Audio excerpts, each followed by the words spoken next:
महाराष्ट्र विधानसभेच्या रणधुमाळीने वेग घेतला तसं आता देशाचं लक्ष सुद्धा राज्याकडे लागलंय। महाराष्ट्र हे देशातले महत्त्वाचे राज्य असल्यामुळे आता साहजिकच राज्याची सत्ता कुणाकडे जाणार याकडे आता सर्वांचं लक्ष लागून राहिलंय। महाराष्ट्रातील महत्त्वाच्या आणि संवेदनशील मतदारसंघामध्ये पश्चिम महाराष्ट्रातील काही महत्त्वाच्या मतदारसंघांचा समावेश होतो आणि आता त्याचं कारण म्हणजे सहकाराभोवती फिरणारं इथलं राजकारण। वाळवा इस्लामपूर मतदारसंघ हा त्यापैकीच एक। या मतदारसंघातील निवडणुकीकडे आता चला वळूया। नमस्कार, मी अश्विनी, तुम्ही पाहताय डिजिटल कोल्हापूर।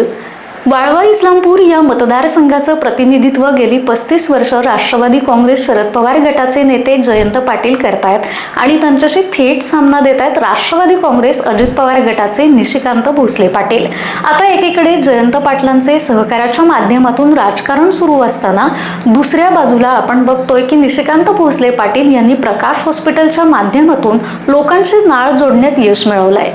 महिलांसाठी लाडकी बहीण आरोग्य योजनेच्या माध्यमातून आता निशिकांत भोसले यांनी राबवलेल्या आरोग्यदायी योजनेचा लाभ अनेक महिलांना मिळत असताना दुसरीकडे मतदारसंघातील सर्वच घटकांसाठी जीवनदायिनी ठरलेली प्रकाश हॉस्पिटलची मोफत आरोग्य सुविधा आता निवडणुकीवरती प्रभाव पाडणारी ठरू शकते।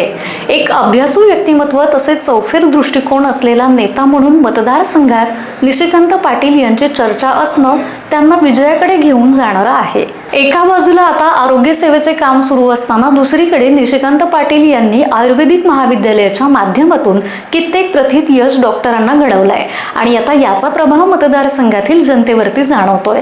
कामगार चळवळ, शिक्षण संस्था यांच्या माध्यमातून निशिकांत पाटलांनी मिळवलेला जनसंपर्क आज निवडणुकीत त्यांच्या पथ्यावरती पडेल अशी शक्यता मतदारसंघातच दिसतेय। जयंत पाटलांसारखे मातब्बर उमेदवार समोर उभे असताना आता जनसंपर्काच्या जोरावरती निशिकांत पाटील मनगटावरती घड्याळ बांधून सज्ज आहेत। घड्याळ विरुद्ध तुतारी असा राज्यातला संघर्ष वाळवा इस्लामपूर मतदारसंघात त्यामुळे जोमाने सुरू असलेला दिसतोय। एकेकाळी अजित पवारांचे सहकारी म्हणून काम करणारे जयंत पाटील आता त्यांच्याच उमेदवाराविरोधात दंड थोपटून उभे आहेत आणि याचाच परिणाम आता काय होणार हे येत्या काळातच कळेल, पण याची आता जोरदार चर्चा मतदारसंघात मात्र होताना दिसतेय।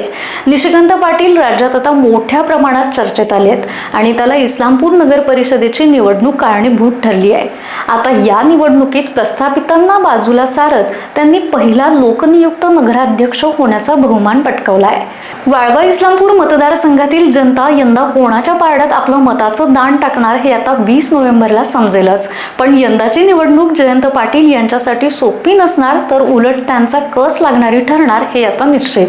त्याचं मुख्य कारण निशिकांत भोसले पाटील यांनी जयंत पाटलांच्या जनसंपर्काच्या माध्यमातून दिलेलं थेट आव्हान आणि त्यांना मिळणारी मतदारांची वाढती रसद।